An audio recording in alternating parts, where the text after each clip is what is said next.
അച്ഛാ, ഞാനിങ്ങനെ പറയുന്നത് കൊണ്ട് അച്ഛനൊന്നും തോന്നരുത്. അമ്മയ്ക്ക് വേറെ ഏതോ ബന്ധമുണ്ടെന്നാ തോന്നുന്നത്. ഈയിടെയായി അമ്മ ഞങ്ങളുടെ കാര്യങ്ങളൊന്നും ശ്രദ്ധിക്കുന്നില്ല. എപ്പോഴും ഫോണിലാ.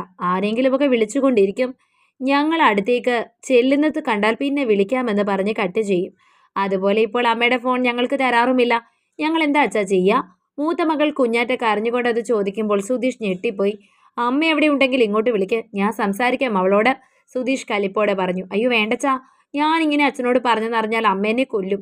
കുഞ്ഞാറ്റയുടെ മുഖത്ത് പേടി നിറഞ്ഞു. അങ്ങനെയാണെങ്കിൽ അച്ഛൻ നേരിട്ട് വന്നിട്ട് അമ്മയുടെ കള്ളത്തരം കയ്യോടെ പിടിച്ചോളാം. അമ്മ നമ്മളെ ചതിക്കുകയാണെങ്കിൽ അവളെ ഞാൻ വെറുതെ വിടില്ല മോളെ. സുധീഷിന്റെ മുഖത്ത് ദേഷ്യം നിറഞ്ഞു. അച്ഛാ, അച്ഛൻ ഇങ്ങോട്ട് വരുന്നതായിരിക്കും നല്ലത്.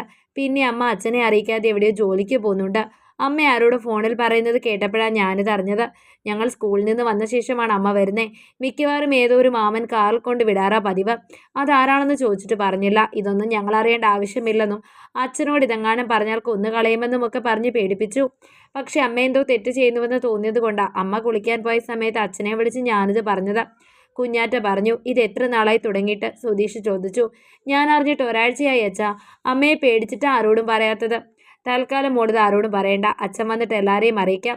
സുധീഷ് ഫോൺ വെച്ചിട്ട് കസേരയിൽ ചാരിയിരുന്നു. ഞാനിവിടെ കിടന്ന് കഷ്ടപ്പെട്ടുണ്ടാക്കുന്ന പൈസ വാങ്ങി തിന്നിട്ട് എന്നെ ചതിക്കാൻ നിനക്ക് എങ്ങനെ തോന്നി? ഞാൻ അയച്ചു തരുന്നത് പോരാഞ്ഞിട്ടാണോടി നീ ജോലിക്കെന്ന് പറഞ്ഞ് കണ്ടവന്മാരുടെ കൂടെ അഴിഞ്ഞാടി നടക്കാൻ പോകുന്നത്?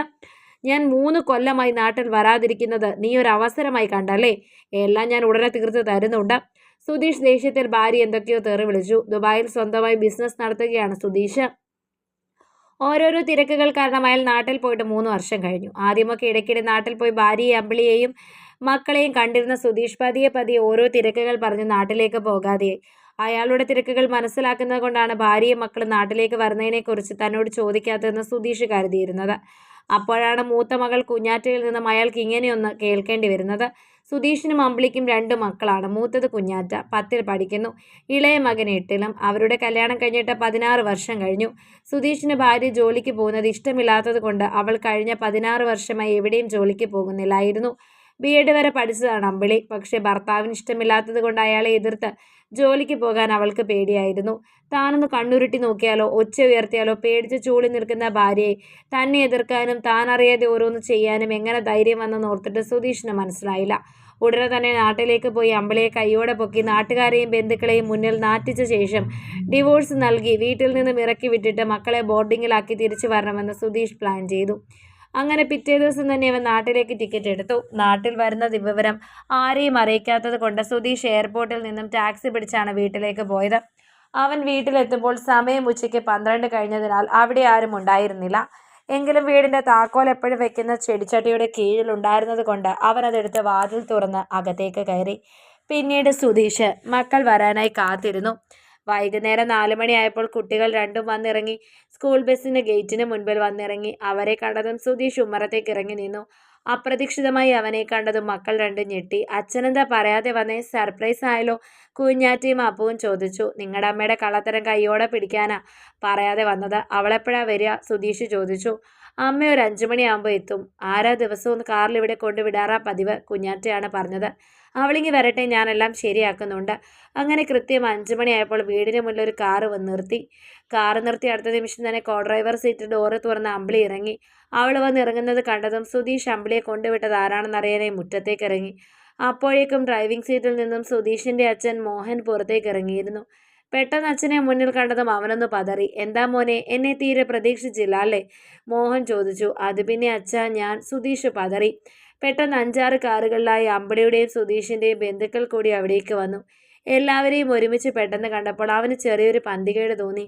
3 വർഷത്തിന് ശേഷമല്ലേ സുധിയേട്ടൻ വരുന്നത്? എല്ലാവരും ഒന്ന് ചേട്ടനെ കാണാൻ വന്നതാ. ഞാൻ വീട്ടിൽ ക്യാമറ വെച്ചിട്ടുള്ളത്. ഇവിടെ ആര് വന്നാലും എനിക്ക് ഫോണിലൂടെ കാണാൻ പറ്റും. സുധിയേട്ടൻ ഉച്ചയ്ക്ക് വന്നത് ഞാൻ കണ്ടു. ഞാൻ വിളിച്ചു പറഞ്ഞിട്ടാണ് എല്ലാവരും വന്നത്. നമുക്ക് അകത്തിരുന്ന് സംസാരിക്കാം. സുധീഷിനോട് പറഞ്ഞിട്ട് എല്ലാവരെയും ക്ഷണിച്ച ശേഷം അമ്പിളി അകത്തേക്ക് പോയി. ബന്ധുക്കൾ എല്ലാവരും ഹാളിൽ വന്നിരുന്നപ്പോൾ കുഞ്ഞാറ്റ ഒരു പെൻഡ്രൈവ് ടി.വിയിൽ കണക്ട് ചെയ്തു.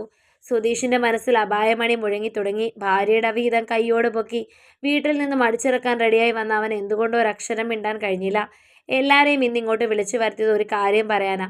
ഇന്നത്തോടെ ഞാൻ എൻ്റെ ഭർത്താവുമായുള്ള എല്ലാ ബന്ധവും ഉപേക്ഷിക്കുകയാണ്.